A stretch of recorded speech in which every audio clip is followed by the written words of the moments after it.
माघ माह महात्म।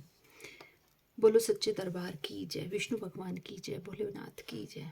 सारे संसार के कर्ता श्री भगवान विष्णु, देवी सरस्वती तथा श्री गुरु जी के चरण कमलों में नमस्कार करके मैं इस माघ मास महात्म भाषा की रचना करता हूँ। एक समय श्री सूत जी ने अपने गुरु श्री व्यास जी से कहा कि गुरुदेव, कृपा करके आप मुझसे माघ माह का महात्म कहिए, क्योंकि मैं आपका शिष्य हूँ। व्यास जी कहने लगे कि रघुवंश के राजा दिलीप एक समय यज्ञ के स्नान के पश्चात पैरों में जूते और सुंदर वस्त्र पहनकर शिकार की सामग्री से युक्त कवच और शोभायान आभूषण पहने हुए अपने सिपाहियों से घिरे हुए जंगल में शिकार खेलने के लिए अपनी नगरी से बाहर निकले। उनके सिपाही जंगल में शिकार के लिए मृग, सिंह आदि जंतुओं की तलाश में इधर उधर फिरने लगे। उस वन में वनस्थली अत्यंत शोभा को प्राप्त हो रही थी।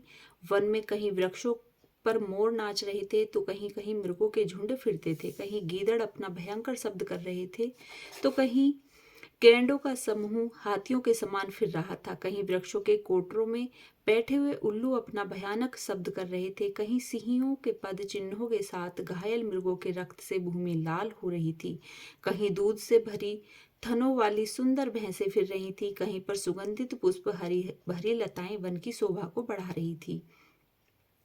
कहीं बड़े बड़े पेड़ खड़े थे, तो कहीं पर उन पेड़ों पर बड़े बड़े अजगर और उनकी केचुलियां भी पड़ी हुई थीं। उसी समय राजा के सिपाहियों के बाजे की आवाज सुनकर एक मृग वन में से निकलकर भागने लगा और बड़ी बड़ी चौकड़ियां भरता हुआ आगे बढ़ा। राजा ने उनके पीछे अपना घोड़ा दौड़ाया, परंतु मृग पूरी शक्ति से भागने लगा। मृग कांटेदार वृक्षों के एक जंगल में घुसा और राजा ने भी उसके पीछे वन में प्रवेश किया, परंतु दूर जाकर मृग राजा की दृष्टि से ओझल होकर कहीं निकल गया। राजा निर्जन वन में अपने सैनिकों सहित प्यास के मारे अति दुखी हुए। दोपहर के समय अधिक मार्ग पर चलने से सैनिक थक गए और घोड़े रुक गए। कुछ थोड़ी देर बाद राजा ने एक बड़ा भारी सुंदर सरोवर देखा, जिसके किनारे पर घने वृक्ष थे। इसका जल सज्जनों के हृदय के समान स्वच्छ और पवित्र था। सरोवर का जल लहरों से बड़ा सुंदर लगता था। जल अनेक प्रकार के जल जंतु, मछलियों आदि स्वच्छता से इधर उधर फिर रही थी। दुष्टों के समान निर्दयी चित्त वाले मगरमच्छ भी थे।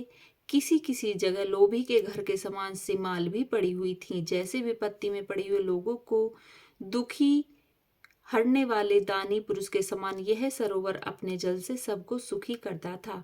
जैसे मेघ चातक के दुख को हरता है, इस सरोवर को देखकर राजा की थकावट दूर हो गई।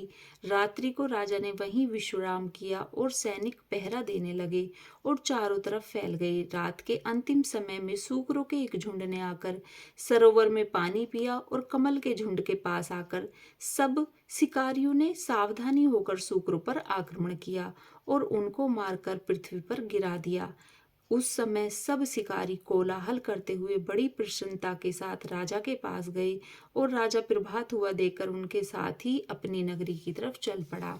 रास्ते में एक तपस्वी को देखा, जिसका शरीर तपस्या और नियमों के कारण बिल्कुल सूख गया था, जो मृगशाला और वल्कन पहने हुए था और नख, रोम तथा केश धारण किए हुए था। राजा ने ऐसे घोर तपस्वी को देखकर बड़े आश्चर्य से उनको प्रणाम किया और हाथ जोड़कर खड़ा हो गया। तपस्वी ने राजा को कहा कि हे राजन, इस पुण्य शुभ मार्ग में इस सरोवर को छोड़कर तुम यहाँ से क्यों जाने की इच्छा करते हो? तब राजा कहने लगा कि हे महात्मन, मैं तो माघ मास में स्नान के फल को कुछ भी नहीं जानता। कृपा करके आप विस्तार पूर्वक मुझको बतलाइए। इति प्रथम अध्याय समाप्त। बोलो विष्णु भगवान की जय, बोलो शंकर भगवान की जय।